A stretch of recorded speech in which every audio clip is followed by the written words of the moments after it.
Ngapain wanita miskin murahan sepertimu ada di sini? Hinaan mantan suami dan ibu mertuaku dengan penuh tawa. Mereka pikir aku akan lari sambil menangis. Tapi mereka salah besar. Malam ini adalah malam pembuktianku. Balas dendam terbaik baru saja dimulai. Sebelum ceritanya dimulai, silahkan tulis di kolom komentar dari daerah mana saja teman-teman yang menonton cerita ini.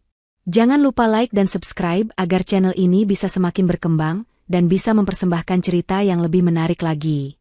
Malam itu, udara di kota seolah ikut menahan napas, memberikan panggung bagi satu nama yang tengah bersinar, La Lumière. Restoran itu bukan sekadar tempat makan, melainkan sebuah pernyataan. Sebuah monumen kemewahan yang berdiri anggun di jantung kawasan elit, tempat di mana uang dan kekuasaan menari dalam harmoni. Dari luar, fasadnya yang terbuat dari kaca dan baja berwarna sampanye berkilauan di bawah sorotan lampu, memantulkan bayangan mobil-mobil mewah Eropa yang berbaris rapi di lobi. Di dalamnya, denting lembut piano klasik berpadu dengan tawa renyah para sosialita dan gumaman percakapan para pebisnis kelas kakap. Langit-langitnya yang tinggi dihiasi oleh sebuah chandelier kristal raksasa, menebarkan cahaya keemasan yang jatuh di atas lantai marmer Italia yang mengilap seperti cermin.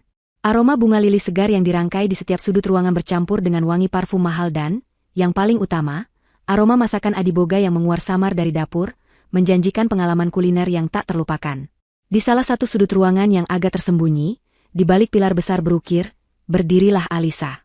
Ia mengenakan gaun sutra berwarna biru malam yang sederhana namun, memancarkan keanggunan yang tak terbantahkan. Rambutnya yang hitam legam disanggul rapi, memperlihatkan leher jenjangnya. Ia tidak memakai banyak perhiasan, hanya sepasang anting berlian kecil yang berkilau setiap kali ia bergerak. Dari tempatnya berdiri, ia bisa melihat semuanya. Ia melihat kepuasan di wajah para tamu, saat mereka mencicipi hidangan pembuka yang disajikan oleh para pelayan berseragam impeccably. Ia mendengar bisikan kekaguman mereka terhadap desain interior yang ia konsepkan sendiri, hingga detail terkecil. Hatinya membengkak oleh perasaan bangga yang hangat. Inilah buah dari keringatnya, air matanya, dan malam-malam tanpa tidurnya selama bertahun-tahun. La Lumière adalah mahakaryanya, bukti nyata bahwa ia telah bangkit dari abu masa lalunya. Senyum tipis terukir di bibirnya. Ia menyesap sedikit air mineral dari gelas kristal di tangannya. Matanya terus mengawasi setiap detail operasional malam itu. Semua berjalan sempurna, persis seperti yang ia rencanakan. Namun, ketenangan itu tiba-tiba pecah seperti kaca yang dihantam batu. Dari arah pintu utama, masuk tiga sosok yang membuat darah Alisa terasa mendingin seketika. Hasan, mantan suaminya, berjalan dengan dada membusung, mengenakan setelan jas mahal yang seolah berteriak memamerkan statusnya. Di lengannya, bergantung Fania, istri barunya, yang berbalut gaun merah menyala dengan perhiasan yang gemerlap berlebihan. Dan di samping mereka, berjalan dengan dagu terangkat angkuh, adalah Ibu Mayang, mantan ibu mertuanya, wanita yang menjadi sumber dari banyak luka di hatinya. Kehadiran mereka seperti noda hitam di atas kanvas putih yang sempurna. Alisa bisa merasakan detak jantungnya sedikit bertambah cepat, bukan karena takut, melainkan karena campuran antara keterkejutan dan amarah dingin yang mulai merayap naik. Ia tidak mengundang mereka. Kehadiran mereka di sini adalah sebuah intrusi, sebuah pelanggaran di tanah kemenangannya. Ia mencoba untuk tetap tenang, berharap mereka tidak menyadari keberadaannya di tengah keramaian. Namun, takdir sepertinya punya rencana lain. Mata tajam Hasan yang sedang memindai ruangan, mencari-cari wajah penting yang bisa ia sapa, akhirnya berhenti dan terkunci pada sosok Alisa. Untuk sesaat, Hasan tampak membeku. Alisnya bertaut, seolah tidak percaya dengan apa yang dilihatnya.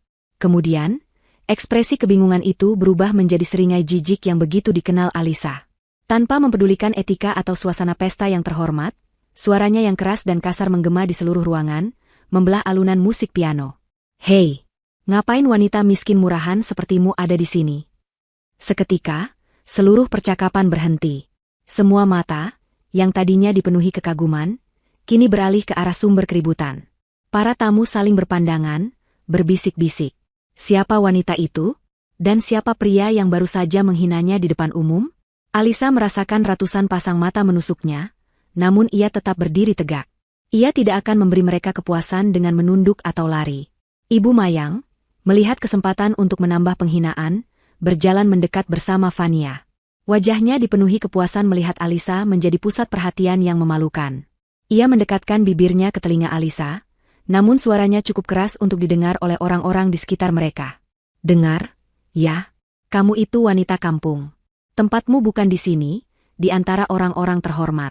Tempatmu itu di belakang. Sana cuci piring. Bisiknya tajam, diakhiri dengan tawa kecil yang meremehkan. Fania, yang berdiri di belakangnya, ikut tertawa, menutupi mulutnya dengan jemari lentik yang dipenuhi cincin berlian, seolah sedang menonton pertunjukan komedi yang paling lucu. Hinaan itu, yang dulu mungkin akan membuatnya hancur dan menangis, kini terasa seperti angin sepeu-sepau. Alisa mengangkat wajahnya, menatap langsung ke mata Ibu Mayang, lalu beralih ke Hasan. Ia tidak marah, tidak berteriak, tidak membela diri. Sebaliknya, sebuah senyum tipis yang penuh misteri terukir di bibirnya. Senyum yang tidak menunjukkan rasa sakit, melainkan kemenangan yang tertunda. Senyum itulah yang membuat mereka bertiga bingung. Mereka mengharapkan air mata, kemarahan, atau rasa malu. Bukan ketenangan yang dingin dan senyum yang seolah berkata, kalian salah besar. Saat suasana tegang itu mencapai puncaknya, saat semua orang menunggu apa yang akan terjadi selanjutnya, sebuah suara yang hangat dan profesional terdengar dari pengeras suara. Pembawa acara telah naik ke atas panggung kecil di ujung ruangan. Selamat malam, para hadirin yang terhormat. Terima kasih telah bergabung bersama kami di malam peresmian La Lumière. Malam ini, kita merayakan sebuah mimpi yang menjadi kenyataan. Sebuah visi kuliner yang luar biasa. Pembawa acara itu tersenyum ke arah penonton, lalu melanjutkan dengan suara yang lebih lantang, penuh semangat. Dan sekarang, tanpa menunggu lebih lama lagi, mari kita sambut dengan tepuk tangan yang paling meriah, wanita hebat di balik semua ini. Pemilik, konseptor, sekaligus chef jenius di balik La Lumière. Hasan, Ibu Mayang, dan Fania masih menatap Alisa dengan pandangan merendahkan, menunggu petugas keamanan datang dan menyeretnya keluar. Mereka sama sekali tidak memperhatikan pidato pembawa acara. Namun, saat nama yang keluar dari bibir pembawa acara itu bukanlah nama asing, dunia mereka serasa berhenti berputar. Wanita inspiratif, Alisa Kirana. Untuk beberapa detik, ruangan itu hening. Kemudian, tepuk tangan meriah membahana, mengisi setiap sudut restoran. Semua mata kini tertuju pada Alisa, bukan lagi dengan tatapan menghakimi, melainkan dengan kekaguman. Di tengah gemuruh tepuk tangan itu, Alisa melihat wajah Hasan yang berubah dari merah, karena marah menjadi pucat pasi karena syok. Ia melihat mata Ibu Mayang yang terbelalak tak percaya, dan senyum puas di wajah Fania yang luntur digantikan oleh ekspresi kebingungan total. Senyum di bibir Alisa sedikit melebar. Inilah momen yang ia tunggu. Babak pertama dari pembalasannya baru saja dimulai. Cahaya sorot dari panggung terasa hangat di wajah Alisa, namun tatapannya menembus kerumunan tamu, melewati puluhan wajah yang mengaguminya, dan mendarat pada tiga sosok yang kini membeku seperti patung es. Wajah pucat Hasan, mata terbelalak Ibu Mayang, dan mulut Fania yang setengah terbuka. Melihat mereka, sebuah pintu di benak Alisa terbuka, menyeretnya kembali ke dalam lorong waktu yang gelap dan menyakitkan. Gemuruh tepuk tangan di sekelilingnya perlahan meredup, digantikan oleh gema suara-suara dari masa lalu. Suara hinaan, suara tangisan, dan suara pintu yang dibanting di depan wajahnya. Pernikahannya dengan Hasan dulunya adalah sebuah dongeng yang membuat iri banyak orang.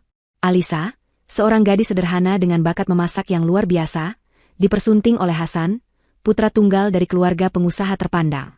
Awalnya, semua terasa indah. Hasan bisa menjadi pria yang menawan jika ia mau. Namun, pesona itu hanyalah lapisan tipis yang menutupi sifat aslinya yang arogan dan lemah. Dan di balik Hasan, ada Ibu Mayang, sang ratu yang memegang kendali penuh atas putra satu-satunya. Bagi Ibu Mayang, Alisa tidak akan pernah cukup baik. Ia hanyalah menantu dari kalangan biasa yang dianggap sebagai aib bagi citra keluarga mereka yang terhormat. Penghinaan itu tidak datang dalam bentuk teriakan atau tamparan pada awalnya. Ia datang dalam bentuk sindiran-sindiran halus yang menusuk seperti ribuan jarum kecil. Saat Alisa memasak rendang, hidangan istimewa warisan neneknya yang selalu dipuji oleh semua orang, Ibu Mayang akan mencicipinya dengan ujung sendok, lalu meletakkannya kembali dengan ekspresi jijik. Makanan kampung seperti ini tidak pantas disajikan di meja makanku. Penuh santan, berminyak, tidak berkelas, katanya di depan para asisten rumah tangga, membuat wajah Alisa memerah karena malu. Hasan, yang duduk di sebelahnya, hanya diam. Ia tidak pernah membela Alisa. Baginya, perkataan ibunya adalah hukum mutlak. Setiap hari adalah ujian bagi Alisa. Pakaian yang ia kenakan selalu salah di mata Ibu Mayang. Kenapa kamu tidak belajar dari Fania? Lihat dia, selalu modis dan tahu cara membawa diri, ujar Ibu Mayang suatu kali, membandingkannya dengan Fania yang saat itu masih berstatus sebagai teman dekat keluarga. Cara Alisa berbicara, cara ia tertawa, bahkan cara ia mengatur bunga di vas, semuanya menjadi bahan kritikan. Ia merasa seperti seorang tahanan yang setiap gerak-geriknya diawasi dan dinilai. Perlahan tapi pasti, kepercayaan dirinya terkikis habis, digantikan oleh rasa cemas dan takut berbuat salah. Ia mencoba berbicara pada Hasan, mencari perlindungan pada suaminya, namun yang ia dapatkan hanyalah jawaban dingin. Ibu hanya ingin yang terbaik untukmu. Kenapa kamu begitu sensitif? Atau, jangan membuat masalah sepele jadi besar, Alisa. Aku lelah bekerja. Puncak dari segala penderitaan itu terjadi pada suatu malam yang basah oleh hujan. Hasan sudah beberapa minggu sering pulang larut malam dengan alasan rapat penting. Alisa, meskipun curiga, mencoba untuk tetap percaya pada suaminya. Malam itu, ia tidak bisa tidur. Sebuah firasat buruk menyelimuti hatinya. Ia turun ke lantai bawah untuk mengambil minum, dan saat itulah ia mendengarnya. Suara tawa manja seorang wanita dari arah ruang kerja Hasan, ruangan yang seharusnya terkunci rapat. Jantungnya berdebar kencang. Dengan tangan gemetar, ia mendorong pintu yang ternyata tidak terkunci rapat. Pemandangan di depannya menghancurkan dunianya. Di sana, di atas sofa kulit mahal, Hasan sedang bercumbu mesra dengan Fania. Pakaian mereka berserakan di lantai. Dunia Alisa runtuh dalam sekejap. Rasa sakit, pengkhianatan, dan amarah meledak dalam dirinya. "Hasan!" teriaknya, suaranya bergetar hebat. Hasan dan Fania terlonjak kaget. Fania menjerit kecil dan buru-buru menutupi tubuhnya. Sementara Hasan menatap Alisa dengan tatapan marah, bukan rasa bersalah. "Apa yang kamu lakukan di sini?" Mengendap-endap seperti pencuri, hardiknya. Keributan itu membangunkan Ibu Mayang. Wanita itu keluar dari kamarnya, dan tanpa bertanya apa yang terjadi, ia langsung melihat Alisa dengan tatapan penuh kebencian. "Sudah kuduga kamu akan membuat masalah, dasar wanita tidak tahu diuntung," seru Ibu Mayang. "Ibu, Hasan dia berselingkuh. Di rumah kita sendiri," isak Alisa, menunjuk ke arah Fania yang kini bersembunyi di belakang Hasan. Ibu Mayang tertawa sinis. Tawa yang membuat tulang Alisa terasa ngilu. "Berselingkuh? Kamu salahkan anakku? Seharusnya kamu bercermin. Mungkin kamu tidak bisa melayani suamimu dengan baik, makanya dia mencari kehangatan di tempat lain. Wanita sepertimu memang tidak pantas untuk anakku." Kata-kata itu lebih tajam dari pisau. Namun, yang terjadi selanjutnya adalah sesuatu yang tidak akan pernah dilupakan Alisa seumur hidupnya. Saat Alisa mencoba untuk mendekati Hasan, menuntut penjelasan, tangan Ibu Mayang melayang dengan cepat dan mendarat di pipinya. Plak! Sebuah tamparan keras yang meninggalkan bekas merah dan rasa panas yang menjalar. Tamparan itu bukan hanya menyakiti fisiknya, tetapi juga meremukan sisa-sisa harga dirinya. "Keluar kamu dari rumah ini. Sekarang juga. Jangan bawa apapun kecuali pakaian yang menempel di badanmu. Kamu bukan lagi menantuku," perintah Ibu Mayang, jarinya menunjuk ke arah pintu depan. Hasan hanya diam mematung, membiarkan ibunya mengusir istrinya sendiri. Ia bahkan tidak berani menatap mata Alisa. Para asisten rumah tangga yang terbangun hanya bisa menunduk, tidak berani ikut campur. Dengan langkah gontai dan hati yang hancur berkeping-keping, Alisa diseret oleh petugas keamanan keluar dari rumah yang pernah ia sebut sebagai rumahnya. Hujan deras langsung mengguyur tubuhnya, seolah langit ikut menangisi nasibnya. Ia berdiri di luar gerbang besi yang tinggi dan megah itu, basah kuyup, kedinginan, dan benar-benar sendirian.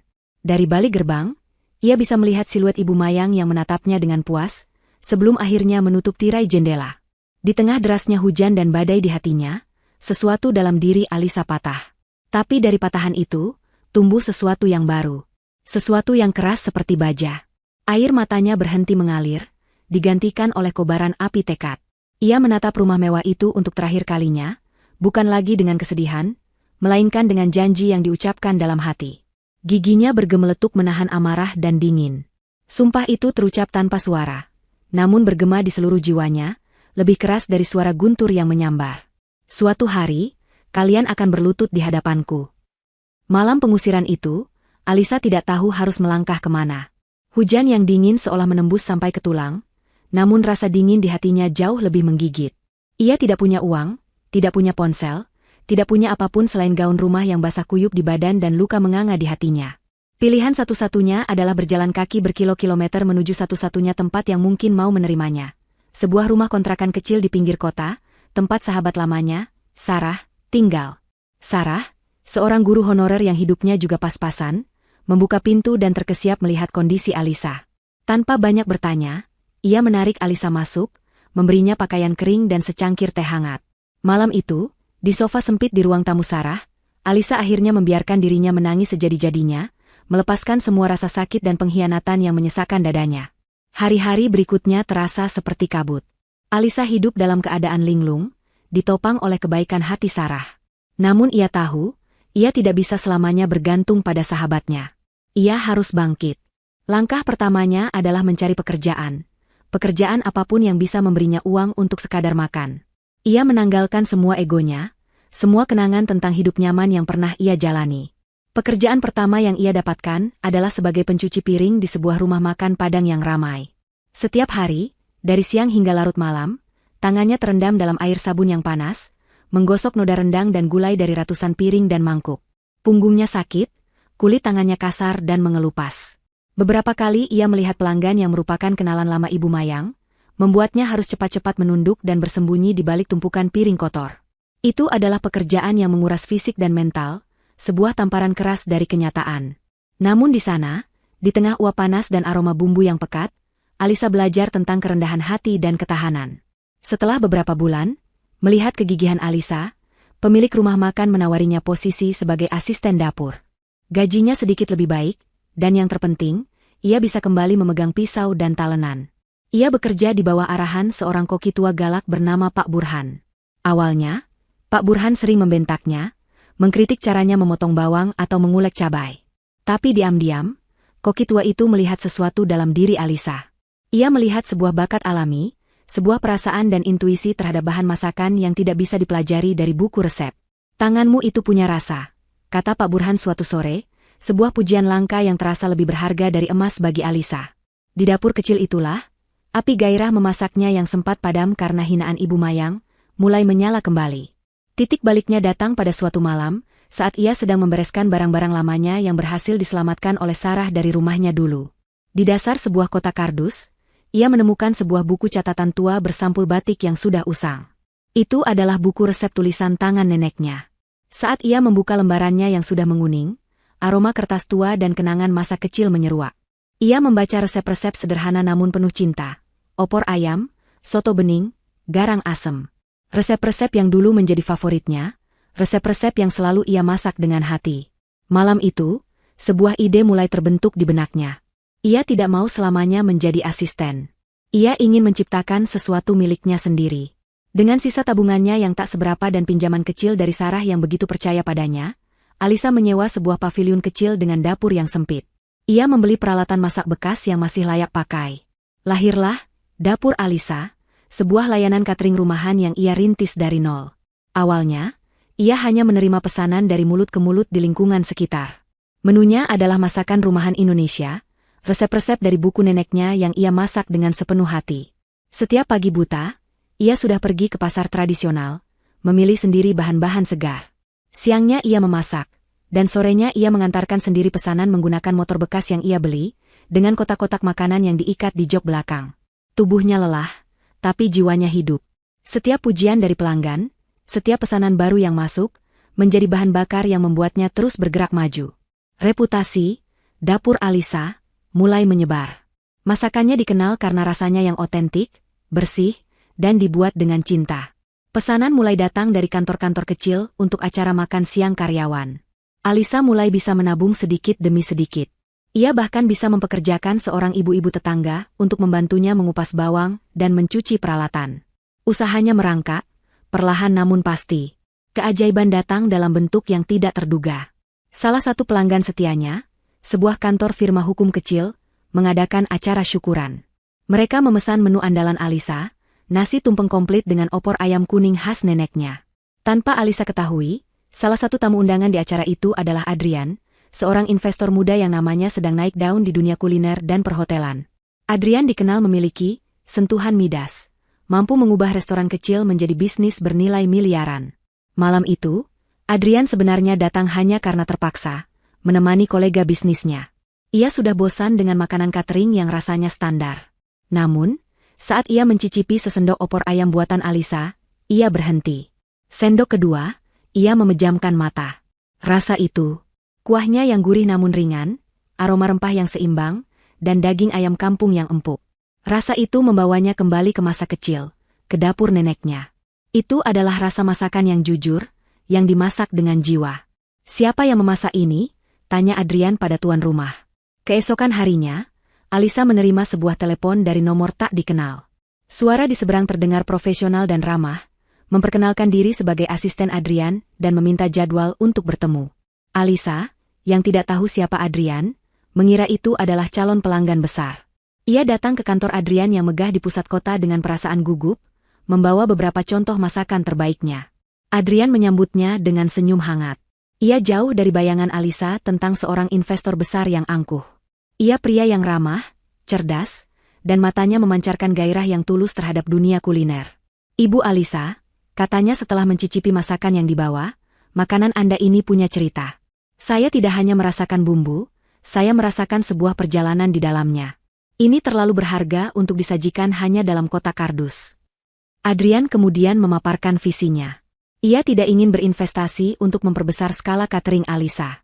Ia ingin membangun sebuah panggung yang layak untuk bakat Alisa.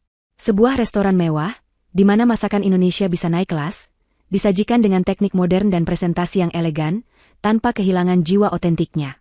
Sebuah tempat yang akan menjadi destinasi kuliner terbaik di kota. "Saya tidak membeli bisnis Anda, saya ingin menjadi mitra Anda. Saya urus bisnisnya, Anda ciptakan keajaibannya di dapur," kata Adrian. Tawaran itu terasa seperti mimpi. Alisa, yang terbiasa berjuang untuk setiap rupiah, kini dihadapkan pada sebuah kesempatan emas yang bisa mengubah hidupnya 180 derajat. Tentu ada rasa takut dan ragu. Bisakah ia, seorang wanita yang pernah dihina sebagai pemasak makanan kampung, memimpin dapur sebuah restoran mewah? Namun, saat ia menatap mata Adrian yang penuh keyakinan, dan saat ia teringat sumpahnya di tengah hujan malam itu, semua keraguan sirna. Ia menerima tawaran itu. Proyek La Lumière pun dimulai. Perjalanan dari abu kegagalan kini telah membawanya ke gerbang kemuliaan. Gemuruh tepuk tangan terdengar seperti ombak yang mengangkat Alisa, membawanya melangkah dari sudut ruangan menuju panggung kecil yang bermandikan cahaya. Setiap langkah yang ia ambil di atas lantai marmer yang dingin terasa mantap dan penuh kuasa. Kilatan blitz dari kamera para jurnalis menyambutnya, namun matanya tidak silau. Fokusnya tetap terkunci pada satu titik. 3 wajah di tengah kerumunan yang kini menatapnya dengan horor yang tak terselubung. Wajah Hasan pucat seperti kertas, seolah semua darah telah surut dari mukanya. Rahangnya mengeras, sebuah topeng rapuh yang berusaha menyembunyikan keterkejutan dan rasa malu yang luar biasa. Di sebelahnya, Ibu Mayang tampak seperti baru saja melihat hantu. Matanya yang biasanya tajam dan penuh perhitungan, kini kosong dan liar. Mulutnya sedikit terbuka, napasnya tertahan. Sementara Fania, sang sosialita yang selalu sempurna, kini tampak berantakan. Riasannya seolah tak mampu menutupi kepanikan yang terpancar dari matanya yang terus melirik ke sekeliling, seolah mencari jalan keluar dari mimpi buruk ini. Alisa menerima mikrofon yang disodorkan oleh pembawa acara. Ia memegangnya dengan jemari yang tenang. Ia menarik napas dalam-dalam, bukan karena gugup, tapi untuk menikmati momen itu. Aroma kemenangan terasa manis. Ia tersenyum tulus kepada para tamu yang masih bertepuk tangan. "Selamat malam semuanya," sapanya, suaranya jernih dan tenang, mengisi seluruh ruangan. "Terima kasih banyak atas kehadiran Anda semua di malam yang sangat istimewa ini. Melihat Anda semua di sini, di La Lumière, adalah sebuah mimpi yang menjadi kenyataan bagi saya." Ia berhenti sejenak, membiarkan matanya menyapu seluruh ruangan, sebelum akhirnya berhenti lagi pada trio yang masih membeku itu. "Banyak yang bertanya kepada saya, apa inspirasi di balik restoran ini? Apa yang mendorong saya untuk membangun tempat ini?" Alisa tersenyum lagi, senyum yang sama misteriusnya seperti saat ia dihina beberapa menit yang lalu. "Inspirasi terbesar saya," lanjutnya, dengan penekanan pada setiap kata, "datang dari masa lalu. Inspirasi saya adalah sebuah pembuktian.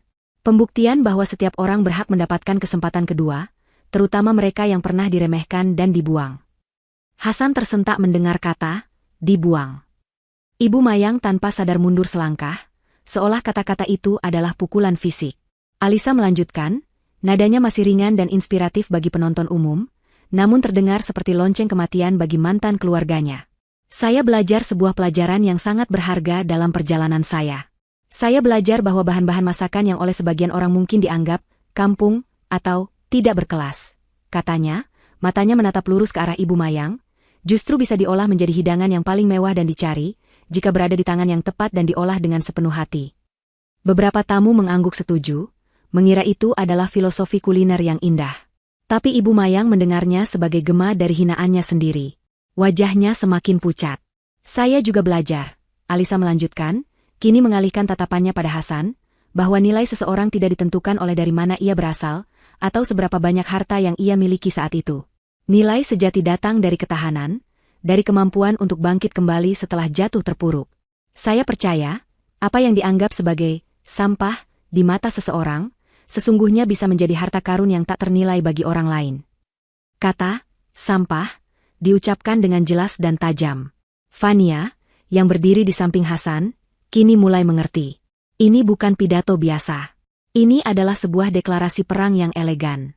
Ia menarik-narik lengan baju Hasan, berbisik panik, kita harus pergi dari sini. Tapi Hasan tidak bergerak.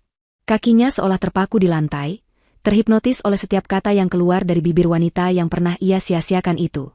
La Lumière, kata Alisa, mengangkat gelasnya sedikit, adalah bukti dari filosofi itu. Tempat ini dibangun di atas fondasi rasa sakit, dipoles dengan kerja keras, dan diterangi oleh api harapan. Setiap hidangan yang tersaji di sini bukan hanya sekadar makanan, tapi juga sebuah cerita tentang transformasi. Tentang mengubah kepahitan menjadi cita rasa yang indah. Ia mengakhiri bagian inspiratifnya dengan senyum lebar. Para tamu kembali memberikan tepuk tangan, terpesona oleh kisah di balik restoran mewah itu. Mereka melihatnya sebagai sosok wanita yang kuat dan inspiratif. Mereka tidak tahu, pedang paling tajam dari pidato itu baru akan dihunuskan. Saat tepuk tangan mulai mereda, senyum di wajah Alisa sedikit memudar, digantikan oleh ekspresi yang lebih serius dan berwibawa. Auranya berubah. Ia bukan lagi seorang pencerita yang hangat, melainkan seorang pemilik yang memegang kendali penuh. Terima kasih. Dan sebagai pemilik tempat ini, katanya, nadanya kini dingin dan tegas, tentu saja saya memiliki satu tanggung jawab utama, yaitu untuk menjaga standar, martabat, dan kenyamanan semua tamu terhormat saya. Saya berhak untuk memastikan bahwa atmosfer di restoran ini tetap eksklusif, dan hanya diisi oleh pribadi-pribadi yang berkelas. Ia berhenti sejenak, membiarkan kata-katanya meresap.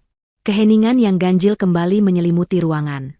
Kemudian, Alisa mengangkat dagunya, matanya tidak lagi menatap Hasan dan keluarganya, melainkan menatap lurus ke arah kepala keamanan yang berdiri tegap di dekat pintu. Tatapannya tajam dan perintahnya tidak terbantahkan. Keamanan, katanya dengan suara yang tenang namun menggema di seluruh ruangan yang senyap. Tolong antar sampah yang tidak diundang itu keluar dari properti saya. Sekarang juga. Dunia seolah meledak. Para tamu terkesiap. Bisikan-bisikan langsung berubah menjadi gumaman keras.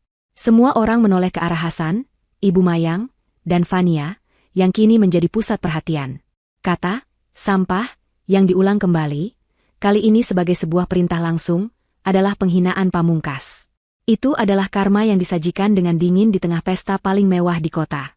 Kepala keamanan dan dua anak buahnya yang berbadan tegap langsung bergerak cepat, berjalan tanpa ragu menuju trio yang kini berdiri gemetar, dipermalukan di hadapan semua orang.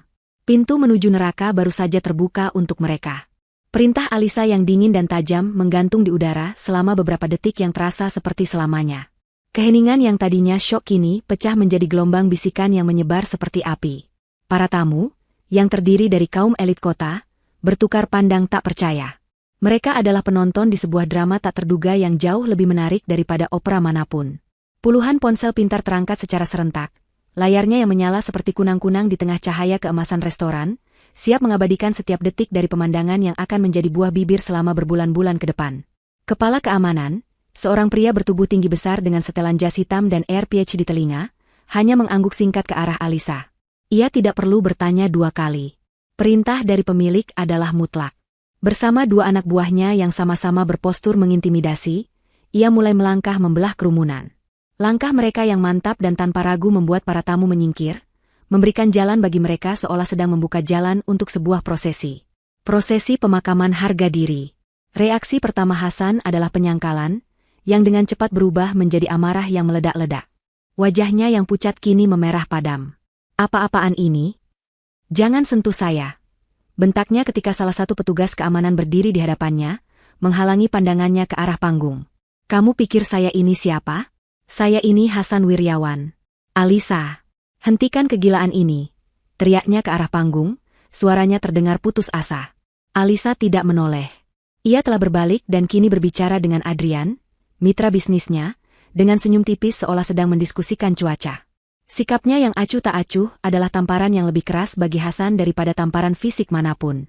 Itu adalah pesan yang jelas, kamu tidak lagi penting. Kamu tidak ada artinya bagiku. Ketika petugas keamanan dengan sopan namun tegas berkata, "Maaf, Pak.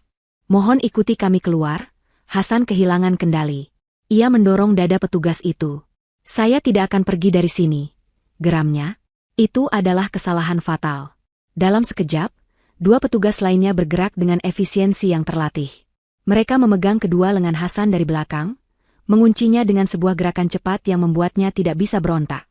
Kekuatan fisik dan status sosialnya sama sekali tidak berguna di hadapan profesionalisme mereka. Ia kini tampak seperti seorang kriminal biasa yang tertangkap basah. Sementara itu, Ibu Mayang mencoba taktik yang berbeda. Kepanikannya membuatnya membuang semua keangkuhannya. Ia mencoba menerobos barisan keamanan, wajahnya memelas.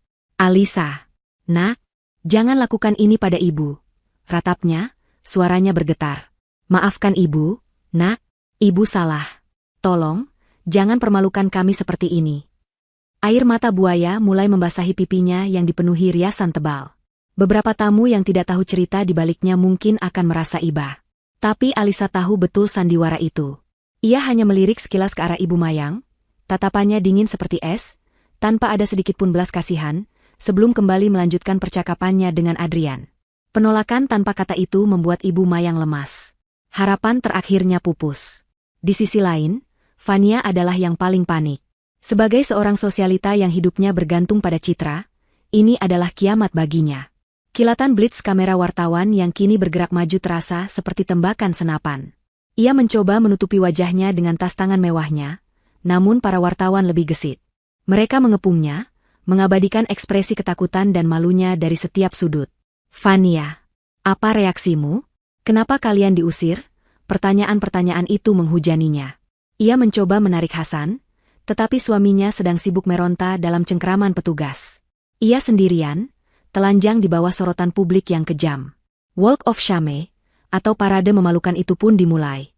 Ketiganya digiring melintasi seluruh ruangan utama menuju pintu keluar. Ini adalah rute terpanjang yang pernah mereka lalui seumur hidup.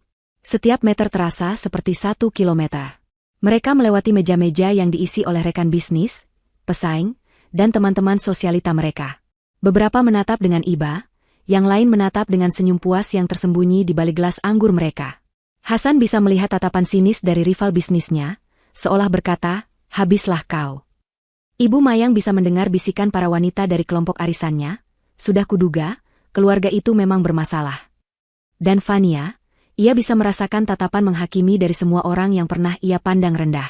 Suara jepretan kamera menjadi musik pengiring kehancuran mereka. Mereka tidak lagi terlihat seperti keluarga terpandang. Hasan, dengan jasnya yang kini kusut dan rambutnya yang acak-acakan karena meronta. Ibu Mayang, dengan riasannya yang luntur oleh air mata palsu, tampak tua dan menyedihkan. Dan Fania, yang berusaha menjaga keanggunannya, malah terlihat seperti seekor burung merak yang semua bulu indahnya telah dicabuti. Akhirnya, mereka sampai di pintu utama yang besar dan megah. Pintu itu terbuka, menampakkan lobi yang terang benderang dan udara malam yang dingin. Petugas keamanan tidak melepaskan mereka begitu saja. Mereka menggiring ketiganya sampai keluar dari pintu kaca, menuruni beberapa anak tangga, dan secara harfiah, mendepositkan mereka di trotoar. Cengkeraman di lengan Hasan dilepaskan dengan kasar, membuatnya sedikit terhuyung. Pintu kaca lalu Lumiere tertutup di belakang mereka, meredam suara pesta yang kembali berlanjut seolah tidak ada apa-apa. Di luar, mereka ditinggalkan dalam keheningan yang canggung, hanya diterangi oleh lampu jalan dan nama restoran, La Lumiere, yang bersinar terang di atas mereka, mengejek kekalahan telak mereka. Untuk sesaat, mereka hanya bisa berdiri terdiam. Napas mereka terengah-engah karena campuran amarah, syok, dan rasa malu yang luar biasa. Keheningan itu pecah oleh sebuah jeritan melengking. "Ini semua gara-gara kamu." Fania menjerit, menunjuk wajah Hasan. "Masa lalumu yang menjijikan menghancurkan segalanya. Aku malu. Aku malu." Ia memukul-mukul dada Hasan dengan tas tangannya. "Diam kamu," balas Hasan, menepis tangan Fania dengan kasar. "Ini semua salah perempuan sialan itu."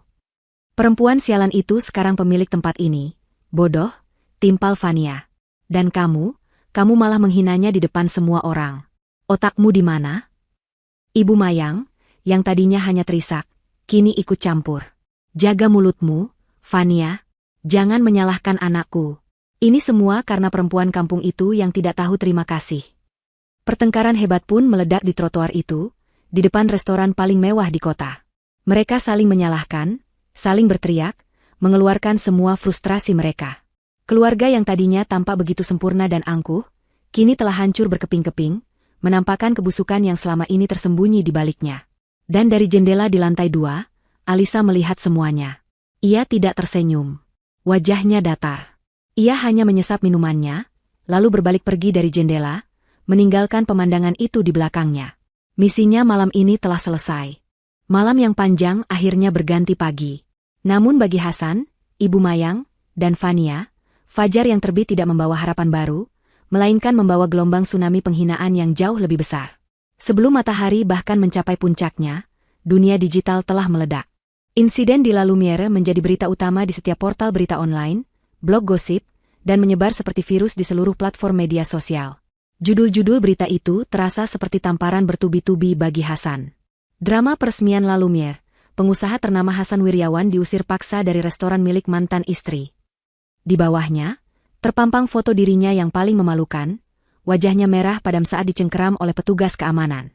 Artikel lain lebih puitis, kisah balas dendam paling elegan tahun ini, ketika wanita yang dibuang kembali sebagai ratu. Artikel itu menceritakan kisah Alisa secara singkat, melukiskannya sebagai pahlawan wanita yang bangkit dari keterpurukan, dan secara tidak langsung, menjadikan Hasan dan keluarganya sebagai penjahat dalam dongeng tersebut. Yang lebih buruk adalah video-videonya. Rekaman dari berbagai sudut, diambil oleh para tamu, telah menjadi viral. Video berdurasi 30 detik yang menunjukkan Hasan berteriak, "Wanita miskin murahan," telah ditonton jutaan kali. Video lain menunjukkan Ibu Mayang yang menangis memohon, dengan komentar-komentar netizen yang kejam, "Air mata buaya," tulis salah satunya. "Karma itu nyata, Nek," tulis yang lain. Klip favorit semua orang adalah saat Fania panik mencoba menutupi wajahnya dari sorotan kamera, sebuah pemandangan yang langsung dijadikan bahan meme tak terbatas di internet. Pertengkaran mereka di trotoar, setelah diusir juga tidak luput dari rekaman seseorang dari seberang jalan. Semua keburukan mereka kini menjadi konsumsi publik. Hasan merasakan dampak pertamanya saat ia tiba di kantornya. Suasananya aneh. Para karyawan yang biasanya menyapanya dengan hormat, kini hanya menunduk dan berbisik-bisik saat ia lewat. Ia tahu apa yang mereka bicarakan. Di ruangannya, ia membanting tas kerjanya ke atas meja. Ponselnya berdering. Panggilan dari Pak Surya, seorang investor kunci untuk proyek properti terbarunya. "Selamat pagi, Pak Hasan," kata suara di seberang, nadanya lebih dingin dari biasanya. "Saya menelepon terkait proposal proyek kita. Sepertinya, kami dari pihak Dewan Direksi perlu meninjau ulang beberapa hal, terutama terkait risiko reputasi. Kita tunda dulu pertemuannya tanpa batas waktu yang ditentukan." Klik. Panggilan ditutup sebelum Hasan sempat membantah. Jantungnya mencelos. Itu baru permulaan. Tak lama kemudian, sebuah email masuk dari klien lamanya, sebuah perusahaan multinasional yang kontraknya bernilai miliaran. Isinya singkat dan jelas. Berdasarkan insiden yang baru-baru ini terjadi dan berpotensi melanggar klausul etika dalam kontrak, mereka memutuskan untuk mengakhiri kerjasama mereka, efektif segera. Keringat dingin mulai membasahi dahi Hasan. Kerajaan bisnis yang ia bangun di atas citra dan koneksi, kini mulai retak fondasinya. Di rumahnya yang mewah, Ibu Mayang mengalami jenis nerakanya sendiri. Teleponnya yang biasanya tidak pernah berhenti berdering, kini sunyi senyap. Ia membuka grup WhatsApp arisan elitnya, Ladies Club Permata, dan mendapati bahwa ia tidak bisa lagi mengirim pesan. Sebuah notifikasi singkat memberitahunya, "Anda telah dikeluarkan dari grup." Ia mencoba menelepon ketua arisan, sahabatnya sejak puluhan tahun, namun panggilannya langsung ditolak. Ia telah menjadi paria. Dikutuk dalam diam oleh lingkaran sosial yang dulu memujanya. Tidak ada lagi undangan pesta, tidak ada lagi sesi minum teh, tidak ada lagi tempat untuk memamerkan perhiasan barunya. Dunianya yang gemerlap telah direnggut darinya, menyisakannya sendirian dalam keheningan rumahnya yang besar dan kosong. Fania juga merasakan dunianya runtuh. Instagramnya, yang dulu dipenuhi komentar pujian, kini dibanjiri oleh hujatan dan emoji ular. Butik-butik langganannya tiba-tiba memberitahu bahwa gaun yang ia pesan habis terjual. Teman-teman sosialitanya tidak lagi membalas pesannya. Pernikahannya dengan Hasan, yang ia anggap sebagai tiket menuju puncak kehidupan sosial, kini menjadi pemberat yang menyeretnya ke dasar lautan hina. Pertengkarannya dengan Hasan semakin menjadi-jadi. "Ini semua salahmu," jeritnya setiap hari, yang dibalas dengan bantingan pintu oleh Hasan. Rumah tangga mereka yang dibangun di atas kepalsuan dan status, kini hanya diisi oleh racun kebencian dan saling menyalahkan. Menjelang akhir minggu yang terasa seperti sebulan itu, pukulan yang paling telak pun tiba. Telepon di ruang kerja Hasan berdering. Itu adalah panggilan dari manajer bank tempat ia mengajukan pinjaman besar untuk proyek ekspansi perusahaannya, proyek yang menjadi pertaruhan masa depannya. "Selamat siang, Pak Hasan," kata manajer itu dengan nada formal yang kaku. "Siang, Pak Rian. Bagaimana? Sudah ada kabar baik?" tanya Hasan, berusaha terdengar normal. Ada jeda sejenak di ujung telepon, sebelum suara itu melanjutkan. "Mohon maaf, Pak Hasan. Setelah melakukan evaluasi akhir dan mempertimbangkan perkembangan situasi yang baru-baru ini terjadi di ruang publik, Dewan Komite Kredit dengan berat hati memutuskan untuk menolak pengajuan pinjaman Anda." Hasan merasa seolah lantai di bawah kakinya hilang. "Apa? Tapi, semua dokumen sudah lengkap. Proyek ini pasti untung. Kebijakan bank sangat ketat terkait profil risiko debitur, Pak. Dan insiden publik tersebut telah menciptakan ketidakpastian yang signifikan terhadap stabilitas citra dan bisnis Bapak ke depannya. Keputusan ini sudah final. Maaf, saya tidak bisa membantu lebih jauh." Gagang telepon terasa dingin di tangan Hasan saat ia meletakkannya kembali. Ini bukan lagi sekadar rasa malu. Ini adalah kehancuran. Tanpa dana segar dari pinjaman itu, proyeknya akan mati. Perusahaannya akan terancam bangkrut. Karma yang disajikan oleh Alisa malam itu ternyata hanyalah hidangan pembuka. Hidangan utamanya adalah kehancuran total yang kini menatapnya lurus di depan mata. Bulan-bulan berlalu sejak malam peresmian yang dramatis itu. Musim berganti, dan bersamaan dengan itu, takdir Alisa berubah secara fundamental. La Lumiere tidak hanya sukses, ia menjadi sebuah fenomena. Setiap malam, restoran itu berdengung dengan kehidupan. Suara tawa, denting gelas anggur, dan bisikan percakapan menciptakan sebuah simfoni kemakmuran. Mendapatkan reservasi di sana menjadi sebuah simbol status baru di kalangan elit kota, daftar tunggunya membentang hingga 3 bulan ke depan.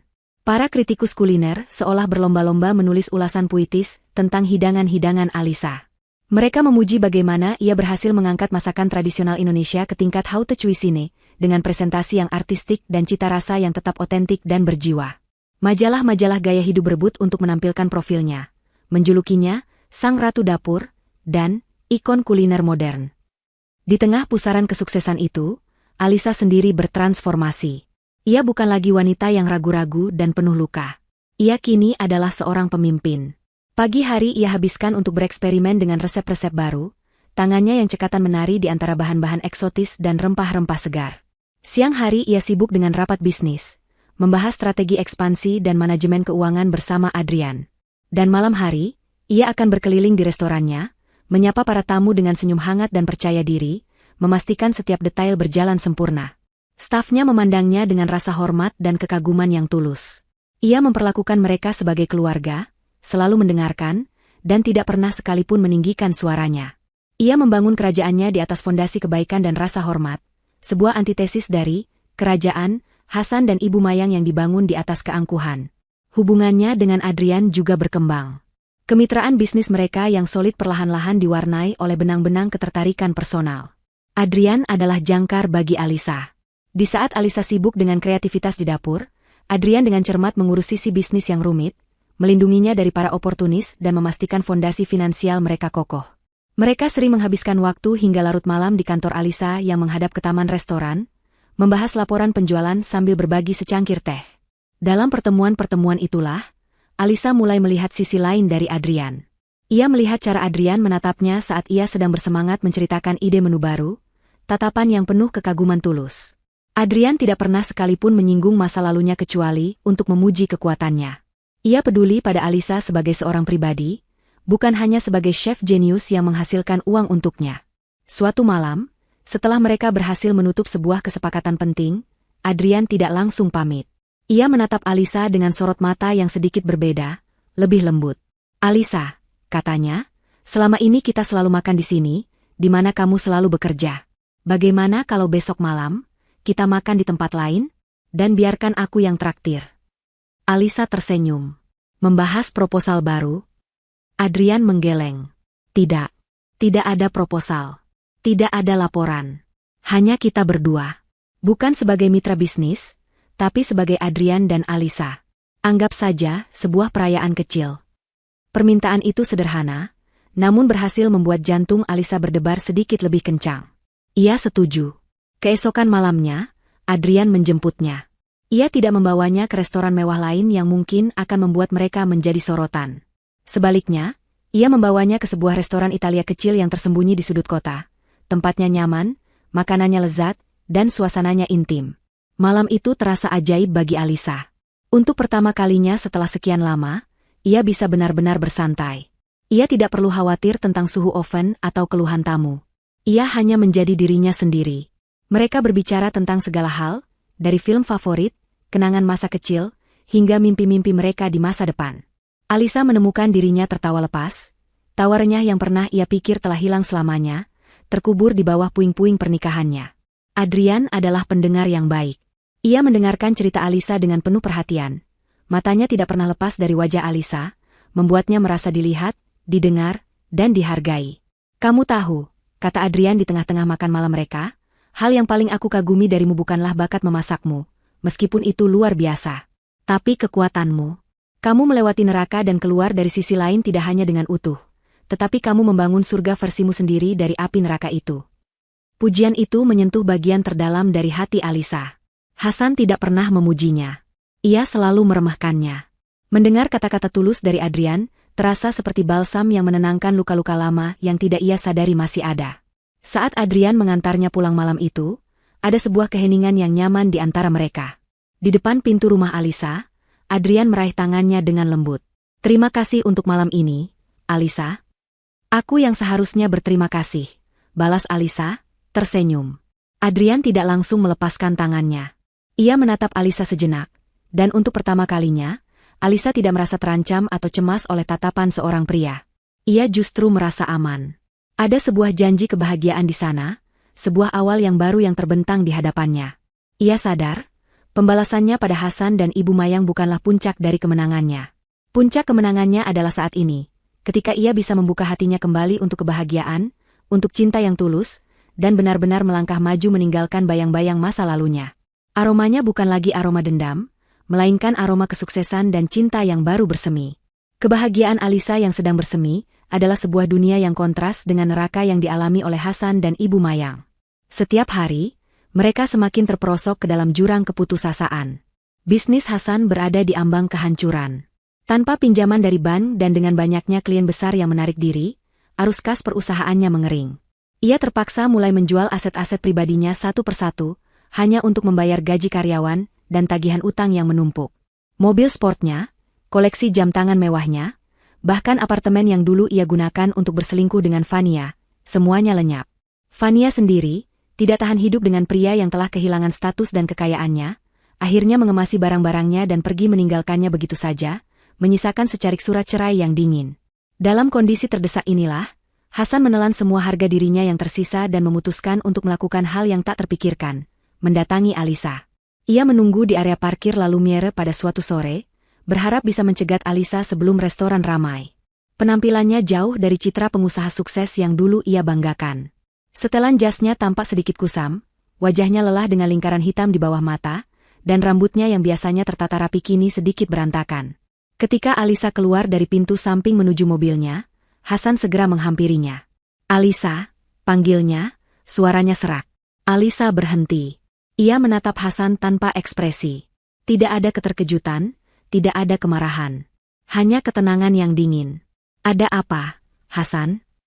Aku perlu bicara, katanya, tergagap. Alisa, aku minta maaf. Aku tahu aku salah besar. Aku dibutakan oleh amarah dan egoku malam itu. Seharusnya aku tidak pernah mengatakan hal-hal itu padamu. Alisa hanya menatapnya, diam, membiarkannya melanjutkan sandiwaranya. Melihat Alisa tidak merespon, Hasan mencoba taktik lain. Nostalgia. Aku tahu kamu masih peduli padaku. Ingat waktu kita pertama kali bertemu? Ingat liburan kita ke Bali? Kita pernah bahagia, Alisa. Jangan lupakan semua itu. Akhirnya, Alisa tertawa kecil. Tawa yang kering dan tanpa humor. Bahagia? Kamu menyebut hubungan itu bahagia? Hubungan di mana aku dihina setiap hari? Di mana aku tidak pernah dianggap ada? Kamu tidak datang ke sini untuk meminta maaf, Hasan. Kamu juga tidak datang karena nostalgia. Katakan saja apa maumu. Ketajaman kata-kata Alisa membuat Hasan terdiam. Ia sadar basa-basinya tidak berguna. Baiklah, katanya, suaranya kini terdengar memelas. Bisnisku hancur, Alisa.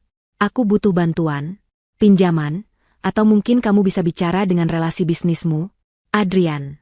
Aku tahu dia orang penting. Sedikit bantuan saja untuk membuatku bisa berdiri lagi. Alisa menatapnya lama. Jadi, setelah semua yang kamu lakukan, setelah kamu membuangku seperti sampah, sekarang kamu datang merangka meminta bantuan dari wanita miskin murahan ini? Sungguh ironis. Ia menggelengkan kepalanya pelan. Jawabanku tidak, Hasan. Masalahmu adalah akibat dari perbuatanmu sendiri. Selesaikan sendiri. Beberapa hari kemudian, giliran Ibu Mayang yang mencoba peruntungannya.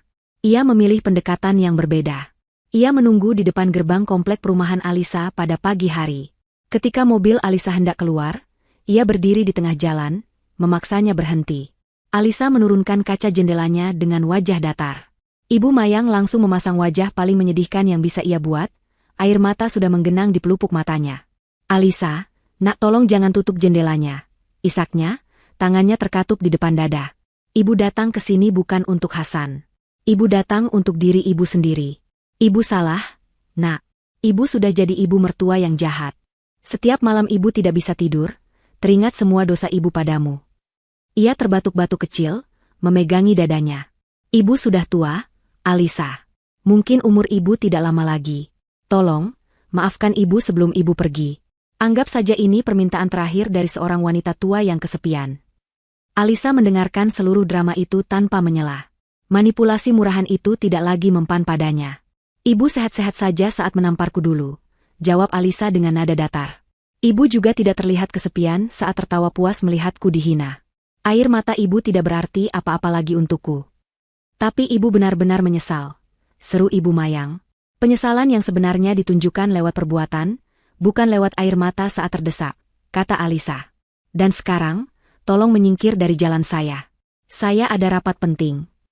Dengan itu, Alisa menutup kaca jendelanya, membunyikan klakson sekali, dan mobilnya melaju perlahan, memaksa Ibu Mayang untuk melompat ke pinggir jalan dengan kaget. Upaya putus asa terakhir datang dari Hasan lagi, seminggu setelahnya. Kali ini ia lebih nekat, berhasil menyelinap masuk ke dalam restoran pada sore hari, dan langsung menuju kantor Alisa. Alisa, tolonglah, katanya, nadanya frustrasi. Hanya kamu yang bisa menolongku. Alisa menghela napas, lelah dengan gangguan itu. Ia menekan tombol interkom di mejanya. Keamanan, tolong ke ruangan saya. Saat ia sedang menunggu keamanan, pintu kantornya terbuka. Seorang pria tegap berseragam koki putih bersih masuk. Maaf, Chef Alisa. Anda memanggil saya? Alisa tersenyum. Ah, Chef Bima. Kebetulan sekali. Bisa tolong pastikan bapak ini diantar keluar dari restoran saya? Sepertinya beliau tersesat.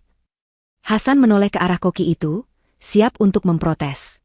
Namun, kata-katanya tertahan di tenggorokan. Ia mengenali wajah itu. Bima. Dulu ia adalah seorang koki muda berbakat di salah satu hotel milik keluarganya. Hasan pernah memecatnya secara tidak adil hanya karena Bima tidak sengaja menyajikan hidangan yang sedikit terlalu asin untuk salah satu tamu pentingnya. Ia memecat Bima di depan seluruh staf dapur hanya untuk menunjukkan kekuasaannya. Chef Bima menatap Hasan. Tidak ada kemarahan di matanya. Hanya ada ketenangan dan senyum tipis yang penuh kemenangan. Ia tidak perlu mengatakan apapun. Kehadirannya di sana, sebagai kepala koki di restoran paling sukses di kota, sementara Hasan berdiri sebagai seorang pecundang yang memohon-mohon, adalah pembalasan yang lebih dari cukup. Mari, Pak Hasan. Saya antar ke depan, kata Chef Bima dengan suara yang sopan namun tegas. Hasan merasa seolah perutnya dipukul. Ia dikalahkan. Bukan hanya oleh Alisa, tapi oleh dunia yang seolah berkonspirasi untuk menunjukkan semua kesalahannya di masa lalu. Dengan bahu terkulai, ia berjalan keluar dari kantor itu, diantar oleh hantu dari kesombongannya sendiri. Beberapa minggu setelah pertemuan terakhir yang memalukan di restoran, Hasan menerima surat resmi yang membuatnya gemetar. Surat itu bukan dari bank atau penagih utang, melainkan dari PT Cipta Pangan Sentosa, perusahaan pemasok bahan baku utama yang menjadi satu-satunya urat nadi bagi sisa-sisa bisnisnya yang sekarat. Tanpa pasokan dari mereka, lini produksi terakhirnya akan berhenti total. Surat itu berisi panggilan untuk rapat darurat guna membahas restrukturisasi kontrak dan status utang. Hasan tahu ini adalah pertanda buruk. Utangnya pada pemasok itu sudah menumpuk. Ia mengajak Ibu Mayang, yang namanya masih tercatat sebagai salah satu penjamin dalam perjanjian awal yang dibuat bertahun-tahun lalu. Dengan harapan terakhir yang tersisa, mereka berdua datang ke kantor pusat PT Cipta Pangan Sentosa, sebuah gedung perkantoran megah yang membuat kantor Hasan sendiri terlihat seperti gubuk. Mereka diantar ke sebuah ruang rapat di lantai teratas. Ruangan itu didominasi oleh sebuah meja kayu mahoni panjang, dengan jendela kaca raksasa yang menyuguhkan pemandangan kota dari ketinggian. Mereka duduk di kursi tamu yang terasa tidak nyaman, menunggu dengan cemas. Mereka membayangkan akan bertemu dengan direktur tua yang galak atau tim legal yang kaku. Pintu ruang rapat terbuka. Sosok pertama yang masuk adalah Adrian, yang mereka kenali dari berita sebagai mitra bisnis Alisa. Jantung Hasan mulai berdebar tak menentu. Kemudian, di belakang Adrian, masuklah Alisa. Ia tidak lagi mengenakan seragam koki atau gaun malam. Hari itu, ia mengenakan setelan blazer berwarna krem yang dipadukan dengan celana panjang, sebuah pakaian yang memancarkan aura kekuasaan korporat yang dingin dan tak tersentuh. Ia berjalan dengan tenang ke arah kepala meja, tempat kursi utama berada, dan duduk di sana. Adrian duduk di sampingnya, membuka laptop dan map berisi dokumen. Alisa adalah pemilik baru perusahaan ini. Pukulan realita itu menghantam Hasan dan Ibu Mayang seperti badai. Mereka bukan datang untuk bernegosiasi. Mereka datang untuk diadili. Selamat siang, sapa Alisa, suaranya datar dan profesional, seolah ia sedang berbicara dengan orang asing. Saya tidak akan membuang-buang waktu Anda. Seperti yang Anda tahu, saya, melalui perusahaan investasi saya, baru saja menyelesaikan proses akuisisi penuh atas PT Cipta Pangan Sentosa. Ia menatap lurus ke arah Hasan. Kami telah meninjau semua akun klien, dan akun perusahaan Anda, Wiryawan Corp, menunjukkan performa yang sangat buruk.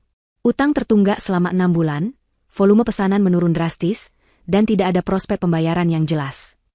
Hasan mencoba membuka suara, mencari-cari alasan. Situasi pasar sedang sulit, Bu Alisa. Kami sedang berusaha. Jangan panggil saya dengan nama itu, potong Alisa, tatapannya menajam. Di ruangan ini, saya adalah pimpinan rapat. Anda bisa memanggil saya Ibu Direktur. Dan sejujurnya, saya tidak tertarik dengan alasan Anda. Saya hanya tertarik pada angka, dan angka-angka Anda menunjukkan kebangkrutan. Ibu Mayang, melihat semua harapan pupus, mencoba jalan terakhirnya. Alisa, tolonglah. Anggap ini permintaan seorang ibu. Seorang ibu tidak akan membuang anaknya ke jalanan di tengah hujan badai, balas Alisa dengan cepat, suaranya tetap rendah namun setiap katanya menusuk tajam. Dan di ruang rapat ini, Anda bukan seorang ibu. Anda hanyalah seorang penjamin utang yang gagal bayar. Mohon jangan menyela lagi. Ibu Mayang terdiam 1000 bahasa, wajahnya pucat pasi. Ia belum pernah merasa begitu kecil dan tidak berdaya seumur hidupnya. Alisa kembali fokus pada dokumen di hadapannya, yang disodorkan oleh Adrian. Maka dari itu, lanjut Alisa, seolah percakapan personal tadi tidak pernah terjadi, berdasarkan klausul 72 dalam kontrak Anda, kami akan menggunakan hak kami untuk mengakhiri perjanjian kerjasama ini secara sepihak, efektif segera, karena Wan prestasi. Semua pasokan akan dihentikan mulai hari ini. Itu adalah vonis mati bagi perusahaan Hasan. Tanpa pasokan itu, pabriknya akan berhenti beroperasi besok pagi. Ratusan pesanan akan terbengkalai. Kebangkrutan total kini bukan lagi ancaman, melainkan kepastian. Hasan hanya bisa menunduk, menatap kosong ke permukaan meja yang mengilap. Bayangannya di sana tampak seperti seorang pecundang. Tidak ada lagi yang bisa ia katakan. Tidak ada lagi yang bisa ia lakukan. Rapat yang singkat dan brutal itu terasa akan berakhir. Alisa mulai membereskan kertas-kertasnya, bersiap untuk berdiri. Namun kemudian, ia berhenti sejenak, seolah baru teringat sesuatu yang sepele. Oh, satu hal lagi, katanya dengan nada ringan, hampir seperti obrolan basa-basi. Berbicara tentang aset dan likuidasi. Saya dengar dari pihak bank, sebuah properti menarik di kawasan Permata Hijau akan segera dilelang minggu depan untuk menutupi utang-utang Anda. Hati Hasan dan Ibu Mayang mencelos. Rumah itu, rumah keluarga mereka. Saksi bisu dari semua kejayaan dan keangkuhan mereka. Tempat di mana Alisa pernah melayani mereka, dan tempat di mana Alisa diusir. Alisa menatap keluar jendela, pandangannya menerawang. Rumah yang di ujung jalan itu, kan? Yang punya taman dengan pohon flamboyan besar di halamannya. Saya selalu suka taman itu. Ia kemudian kembali menatap mereka, senyum tipis tersungging di bibirnya. Hanya ingin memberitahu, agar kalian tidak perlu khawatir siapa yang akan merawatnya. Tim legal saya sudah mengurus semuanya. Penawaran saya sudah diterima oleh pihak bank. Jadi, anggap saja rumah itu sudah laku terjual. Ini adalah pukulan terakhir. Pukulan yang tidak hanya menghancurkan sisa-sisa kekayaan mereka, tetapi juga merampas simbol terakhir dari harga diri mereka. Rumah yang menjadi singgasana kekuasaan Ibu Mayang, kini akan menjadi milik Alisa. Tempat di mana Alisa pernah dihina sebagai wanita kampung, kini akan menjadi istananya. Hasan tidak sanggup lagi menahannya. Bahunya bergetar, dan sebuah isak tangis yang tertahan akhirnya lolos dari bibirnya. Ibu Mayang hanya bisa menatap Alisa dengan mata kosong. Semua energi dan semangat jahatnya telah terkuras habis, menyisakan cangkang seorang wanita tua yang kalah. Alisa berdiri dari kursinya. Ia menatap kedua orang yang telah menghancurkan masa lalunya itu untuk terakhir kali. Tatapannya bukan lagi tatapan benci, melainkan tatapan kasihan yang dingin. Dulu kalian membuangku, katanya pelan, suaranya menjadi penutup dari semua drama di antara mereka. Lihatlah sekarang. Seluruh sisa hidup kalian yang menyedihkan bergantung pada belas kasihanku. Ia berhenti sejenak, membiarkan kata-katanya menggema di ruangan yang sunyi itu. Dan aku tidak punya belas kasihan lagi untuk kalian. Dengan itu, Alisa berbalik dan berjalan keluar dari ruang rapat, diikuti oleh Adrian. Ia tidak menoleh ke belakang. Pintu tertutup dengan suara pelan, meninggalkan Hasan dan Ibu Mayang sendirian di dalam ruangan itu, tenggelam dalam keheningan yang memekakan telinga dan puing-puing kehidupan mereka yang telah hancur total. 2 tahun kemudian, mentari pagi di awal akhir pekan menebarkan cahaya keemasan yang hangat, menyinari sebuah rumah megah yang berdiri anggun di kawasan permata hijau. Rumah itu masih sama, namun terasa berbeda. Dinding pagarnya yang dulu terkesan kaku kini dihiasi oleh tanaman rambat yang berbunga indah. Taman yang dulu rapi secara formal, kini ditata ulang menjadi lebih hidup dan alami, dengan petak-petak herbal aromatik dan bunga-bunga berwarna cerah. Pohon flamboyan besar di halamannya masih berdiri kokoh, menebarkan bayang-bayang teduh di atas rumput hijau yang terawat sempurna. Rumah itu tidak lagi memancarkan aura keangkuhan yang dingin, melainkan kehangatan dan kedamaian. Di sebuah kota kecil yang berjarak ratusan kilometer dari sana, di sebuah ruko sempit yang pengap, seorang pria parubaya dengan rambut yang mulai memutih sedang menyusun tumpukan faktur. Wajahnya tampak lelah, jauh lebih tua dari usianya. Ia adalah Hasan. Setelah perusahaannya bangkrut total, ia kehilangan segalanya. Tidak ada teman atau kolega yang mau membantunya. Ia terpaksa pindah ke kota kecil ini, bekerja sebagai staf administrasi di sebuah toko grosir kecil. Gajinya hanya cukup untuk menyewa 1 kamar kos dan makan sehari-hari. Setiap hari ia berurusan dengan angka-angka kecil, sebuah ironi pahit bagi seseorang yang dulu biasa berurusan dengan angka miliaran.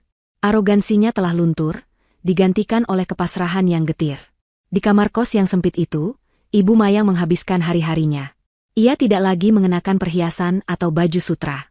Ia hanya mengenakan daster pudar. Semua kemewahan dan lingkaran sosialnya telah lenyap seperti debu. Tidak ada lagi arisan, tidak ada lagi pesta. Hari-harinya diisi dengan menonton sinetron di televisi tabung kecil, atau mengeluhkan nasibnya pada Hasan saat putranya itu pulang kerja. Ia hidup dalam penjara penyesalan dan kebosanan, sebuah hukuman yang jauh lebih menyiksa baginya daripada penjara fisik manapun. Karma telah menagih utangnya sampai lunas. Kembali ke rumah di Permata Hijau. Di balkon lantai 2 yang luas, Alisa berdiri sambil memegang secangkir teh melati hangat. Ia mengenakan gaun rumah yang nyaman, rambutnya dibiarkan tergerai. Ia menatap taman di bawahnya dengan senyum damai. La Lumiere telah menjadi sebuah brand kuliner yang sangat sukses. Ia baru saja membuka cabang ketiganya di Bali, dan buku resep pertamanya menjadi bestseller nasional. Ia kini bukan hanya seorang koki, tapi juga seorang pengusaha wanita yang disegani dan menjadi inspirasi bagi banyak orang. Pintu balkon bergeser terbuka. Adrian muncul, membawakan sepiring kecil kue buatannya. Ia kini adalah suami Alisa. Pernikahan mereka yang sederhana namun indah diadakan setahun yang lalu. Adrian melingkarkan lengannya di pinggang Alisa, meletakkan dagunya di bahu istrinya. Sedang memikirkan apa? Bisiknya lembut. Alisa tersenyum, menyandarkan kepalanya pada Adrian. Hanya merasa bersyukur. jawabnya. Dulu, berdiri di rumah ini terasa seperti mimpi buruk. Sekarang, rasanya seperti surga. Mereka berdiri di sana dalam diam selama beberapa saat, menikmati kehangatan mentari pagi dan kebersamaan mereka. Dalam benak Alisa, nama Hasan dan Ibu Mayang bahkan tidak terlintas sedikit pun. Mereka telah menjadi catatan kaki yang tidak penting dalam buku kehidupannya yang kini telah memiliki bab-bab baru yang jauh lebih indah. Pembalasannya telah selesai sejak lama. Bukan saat ia berhasil menghancurkan mereka, melainkan saat ia berhasil memaafkan dirinya sendiri dan membuka hati untuk kebahagiaan. Kemenangan sejatinya bukanlah melihat musuh-musuhnya jatuh, melainkan kemampuannya untuk berdiri tegak dan terbang tinggi, jauh meninggalkan mereka di belakang. Kemenangan sejatinya adalah kedamaian yang ia rasakan saat ini, di pelukan pria yang mencintainya, di rumah yang berhasil ia rebut kembali, menatap fajar dari puncak kemenangannya. Ia telah mengubah setiap luka menjadi kekuatan, setiap hinaan menjadi motivasi, dan setiap air mata menjadi permata. Dan di bawah langit yang cerah itu, ia tahu bahwa kisah dongengnya baru saja dimulai. 5 tahun telah berlalu sejak hari di mana takdir para tokoh dalam cerita ini ditentukan secara final. 5 tahun adalah waktu yang cukup lama untuk mengubah gurun menjadi taman, atau sebaliknya, meruntuhkan istana menjadi puing-puing yang dilupakan. Di sebuah kota kecil yang panas dan berdebu, jauh dari gemerlap ibu kota, senja turun dengan warna oranye kusam. Di sebuah kamar kos berukuran 3 kali 4 meter, seorang pria parubaya dengan bahu yang terkulai tiba di depan pintu. Ia adalah Hasan. Wajahnya, yang dulu selalu terangkat dengan angkuh, kini ditandai oleh kerutan lelah dan kepasrahan. Ia bukan lagi seorang CEO yang disegani, melainkan kepala bagian gudang di sebuah toko distributor sembako. Pekerjaan yang mengharuskannya mengangkat karung beras dan mendata kaleng sarden, sebuah rutinitas yang setiap hari mengingatkannya betapa rendahnya ia telah jatuh. Ia membuka pintu kamar yang reot. Aroma pengap dan minyak angin langsung menyambutnya. Di dalam, di depan sebuah televisi tabung 14 inci yang gambarnya bergaris, duduklah Ibu Mayang. Wanita itu kini hanyalah bayangan dari dirinya yang dulu. Gaun-gaun mewahnya telah berganti dengan daster-daster lusuh. Perhiasan berliannya telah lama dijual untuk menyambung hidup. Lingkaran sosialitanya kini hanyalah kenangan pahit yang sesekali ia ratapi dalam diam. Hiburan satu-satunya adalah sinetron-sinetron dengan cerita klise tentang orang kaya dan orang miskin, ironi yang sepertinya tidak ia sadari. "Sudah pulang?" tanya Ibu Mayang tanpa menoleh dari televisi. "Seperti yang Ibu lihat," jawab Hasan, meletakkan bungkusan nasi dan lauk pauk sederhana di atas meja kecil yang goyang. Ia duduk di tepi ranjang, memijat pelipisnya yang pening. Di televisi, sebuah acara bincang-bincang sedang menampilkan seorang wanita muda yang sukses. Dan hari ini kita kedatangan pengusaha kuliner inspiratif, pemilik dari Aluna Foundation, yang baru saja menerima penghargaan. Tangan Ibu Mayang gemetar saat meraih remote dan mematikan televisi dengan kasar. "Aku muak melihat berita-berita seperti itu," desisnya, suaranya penuh racun kebencian. "Semua orang bisa sukses, sementara kita terkurung di neraka ini." Hasan menghela napas panjang. Ia sudah lelah mendengar keluhan yang sama setiap hari. "Itu pilihan kita, Bu. Dulu." "Pilihanmu?" potong Ibu Mayang tajam. "Kalau saja dulu kamu tidak sebodoh itu. Kalau saja kamu mempertahankan Alisa. Kalau saja Ibu tidak mendengarkan egomu dan Fania, perempuan ular itu." Setiap "kalau saja" adalah sebuah belati yang mengoyak luka lama yang tak pernah sembuh. Mereka terperangkap dalam lingkaran setan penyesalan dan saling menyalahkan. Hasan tidak lagi membantah. Percuma. Ia hanya menatap kosong pada dinding dengan cat yang mengelupas. Ia teringat pada Alisa, bukan dengan cinta, tapi dengan sebuah kesadaran yang menyakitkan akan sebuah kesempatan emas yang ia buang. Ia tidak hanya membuang seorang istri, ia membuang masa depannya.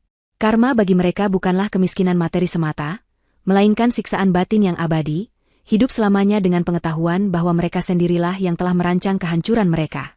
Sementara itu, ratusan kilometer jauhnya, di taman belakang sebuah rumah yang megah, tawa riang anak-anak terdengar memecah keheningan sore.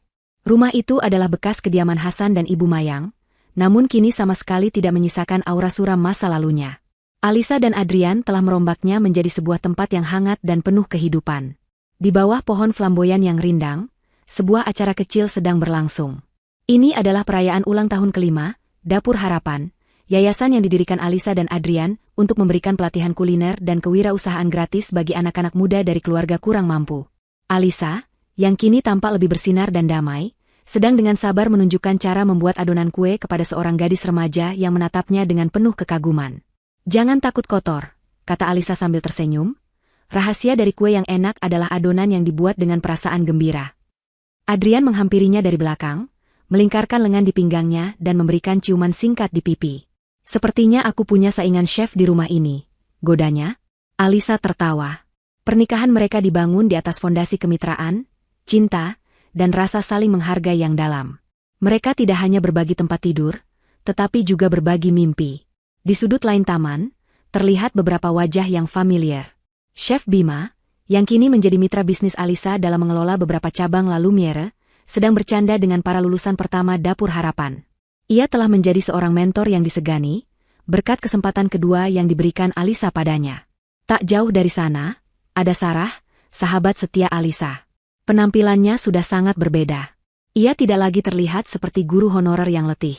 Dengan bantuan Alisa, ia berhasil melanjutkan pendidikannya ke jenjang S2 dan kini menjadi seorang kepala sekolah di sebuah sekolah yang terpandang. Ia datang bersama suami dan anak laki-lakinya yang kecil, bukti bahwa kebaikan yang ditabur Alisa telah menyebar dan menciptakan lingkaran kebahagiaan yang lebih luas. Saat matahari mulai terbenam, mewarnai langit dengan gradasi ungu dan jingga, Adrian mengajak Alisa untuk duduk di sebuah bangku yang menghadap ke seluruh taman. Para tamu masih bercengkerama, musik akustik yang lembut mengalun, dan aroma barbeque yang lezat menguar di udara. Semuanya terasa sempurna. "Kamu bahagia?" tanya Adrian pelan, menggenggam tangan Alisa. Alisa menatap sekelilingnya. Ia melihat wajah-wajah penuh harapan dari para muridnya, melihat senyum tulus dari sahabat-sahabatnya, dan merasakan kehangatan dari pria yang duduk di sebelahnya. Ia kemudian menatap rumah di belakangnya, bangunan yang pernah menjadi saksi bisu dari air mata dan penghinaannya. Kini, tidak ada lagi rasa sakit yang tersisa saat ia memandangnya. Semua kenangan buruk itu telah tergantikan oleh kenangan-kenangan baru yang indah. "Sangat bahagia," jawab Alisa, suaranya bergetar karena emosi. "Dulu, aku pikir kemenangan adalah saat aku bisa membuat mereka membayar semua perbuatan mereka. Aku pikir aku akan merasa puas melihat mereka menderita." Ia berhenti sejenak, lalu menatap Adrian dengan mata yang jernih. "Tapi ternyata aku salah. Kemenangan yang sebenarnya bukan itu. Kemenangan sejati adalah saat aku menyadari bahwa mereka tidak lagi penting. Saat kebahagiaan mereka atau penderitaan mereka tidak lagi berpengaruh apa-apa padaku. Saat satu-satunya yang penting adalah kedamaian yang aku rasakan di sini, sekarang." Hasan dan Ibu Mayang tidak lagi menghuni pikirannya. Mereka hanyalah gema samar dari masa lalu yang jauh, sebuah pelajaran berharga yang telah membentuknya menjadi wanita seperti sekarang. Balas dendam terbaiknya bukanlah kehancuran mereka, melainkan kehidupannya yang ia bangun dengan begitu indah dari puing-puing yang mereka tinggalkan. Adrian tersenyum dan merengkuh bahunya. Alisa menyandarkan kepalanya, merasakan kedamaian yang mendalam. Di bawah naungan pohon flamboyan yang dulu menjadi saksi sumpahnya di tengah hujan, kini ia menuai buah dari janji pada dirinya sendiri.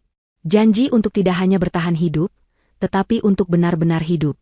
Fajar kemenangannya bukanlah sebuah ledakan kembang api yang sesaat, melainkan cahaya mentari pagi yang hangat dan abadi, yang akan terus menyinari sisa hari-harinya yang penuh dengan cinta, harapan, dan rasa syukur.